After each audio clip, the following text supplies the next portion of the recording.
Everybody talks about the need for self-awareness, but nobody talks about how dangerous it is.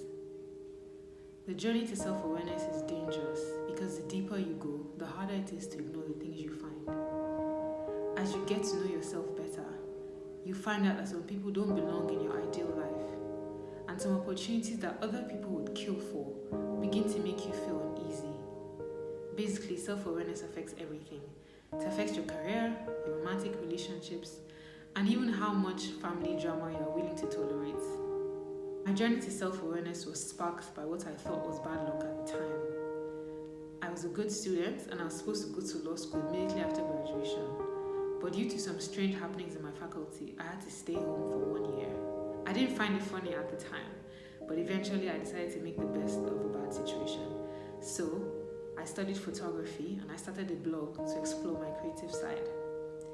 By the time I eventually went to law school, I knew I would never practice.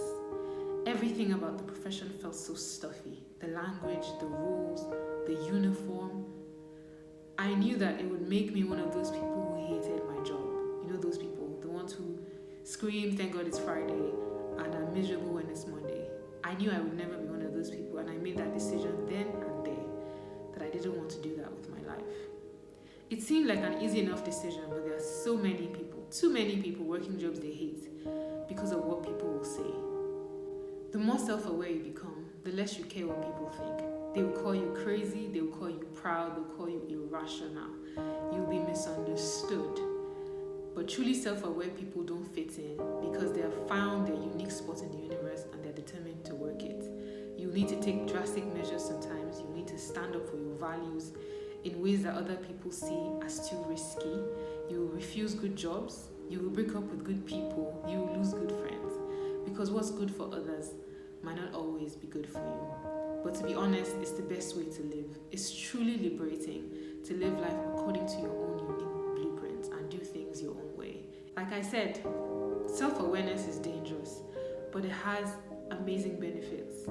Everybody's celebrating Bill Gates and Mark Zuckerberg today. But do you think it was easy for them to drop out of Harvard? No, let's imagine it for a minute. Think about it. Your brother is a student in Harvard and he comes to you and says, I want to drop out because I want to start a business. You'd probably tell him, who drops out of Harvard? Can't you do both at the same time? But that's what self-awareness does. It makes you see your path so clearly that anything that doesn't fit has to be eliminated, no matter how good the rest of the world thinks it is. In this time of quiet and isolation and just, rest, one of the best things you can do is get to know yourself better. Pay attention to your thoughts. Identify your values. What makes you tick?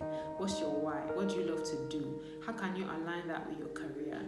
One of the best ways to have an amazing and fulfilled life is to get to know yourself, is to know what makes you special. Because that's how you stand out. That's how you do things that nobody has done before. And it's a good thing now that we're at home. It's a good thing and it's a bad thing, but you know what I mean.